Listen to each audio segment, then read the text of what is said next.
کے اوپر سگنیچر.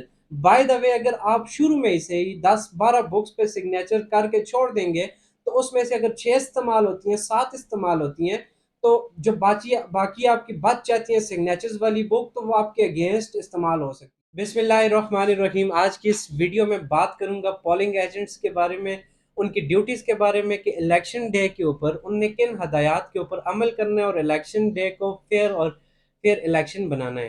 مختصر سی 3 ہدایت پولنگ ایجنٹ کے حوالے سے یہ ہے کہ پہلے عمومی طور پر اس طرح سے ہوتا ہے، پولنگ آفیسر اس بک کے اوپر ایک دم سے ہی شروع میں ہی سگنیچرز لے لیتے تھے.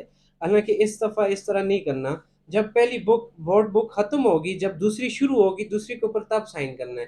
ایسا نہ ہو کہ 6 بکس استعمال ہوتی ہیں، 7 استعمال ہوتی ہیں اور الیکشن ختم ہونے کے بعد، پولنگ ختم ہونے کے بعد جو باقی آپ نے سگنیچرز کیے ہوتے ہیں وہ بعد میں نہ استعمال ہو جائیں. اس لیے ضروری ہے کہ جب ایک بک ختم ہوگی آپ نے دوسری کے اوپر تب سائن کرنا ہے. اور پولنگ ایجنٹ کے دستخط کے بغیر وہ پولنگ جو ووٹنگ بک ہوتی ہے اس کو کوئی فائدہ نہیں ہوتا. اس لیے آپ کے دستخط ووٹ بک کے اوپر بڑے ضروری ہیں، اور پہلی بک ختم ہوگی دوسری کے اوپر آپ نے دستخط تب کرنا ہے.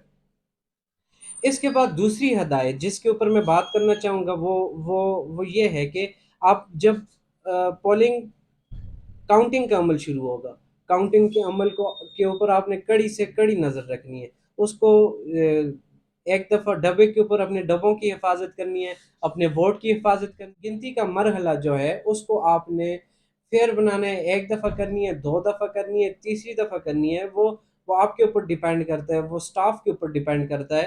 اور آپ نے پولنگ اسٹیشن اس میں گنتی کے بعد جو ہے وہ چیز ہدایت کے طور پر وہ یہ ہے کہ آپ نے اس وقت ووٹنگ ختم ہونے کے بعد، کاسٹنگ ختم ہونے کے بعد آپ نے پولنگ اسٹیشن نہیں چھوڑنا. باہر قیامت آ جائے، شور ہو جائے، گولیاں چل جائیں، آپ نے کسی صورت اپنے پولنگ اسٹیشن نہیں چھوڑنے. اور تیسری ہدایت جو بڑی مشہور ہے، سوشل میڈیا پہ چل رہی ہے، وہ فارم 45 کے بارے میں. فارم 45 کے بارے میں یہ ہدایات ہیں کہ اس کے اوپر پریزائڈنگ آفیسرز کے سگنیچرز بڑے ماسٹ ہیں، اور وہ سگنیچرز آپ نے کچی سیاہی سے نہیں لینے، کیونکہ آدھے گھنٹے کے بعد، گھنٹے کے بعد اگر وہ مٹ بھی جاتے ہیں تو پھر اس ریزلٹ کو کسی صورت نہیں مانا جاتا، کیونکہ فارم 45 پہ پریزائڈنگ آفیسر کا دستخط مسٹ ہوتے ہیں.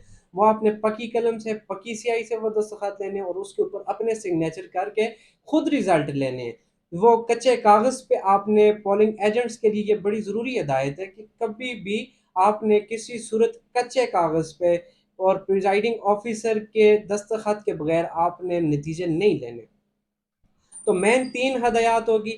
پہلی ہدایت وہ ووٹ بک کے حوالے سے تھی کہ آپ نے سگنیچر اس وقت کرنے ہیں جب پہلی بک ختم ہوگی اور دوسری سٹارٹ ہوگی تب آپ نے کرنا. 45 کے حوالے سے اس کے اوپر پریزائڈنگ آفیسر کا سگنیچر اور آپ کا سگنیچر مسٹ ہے.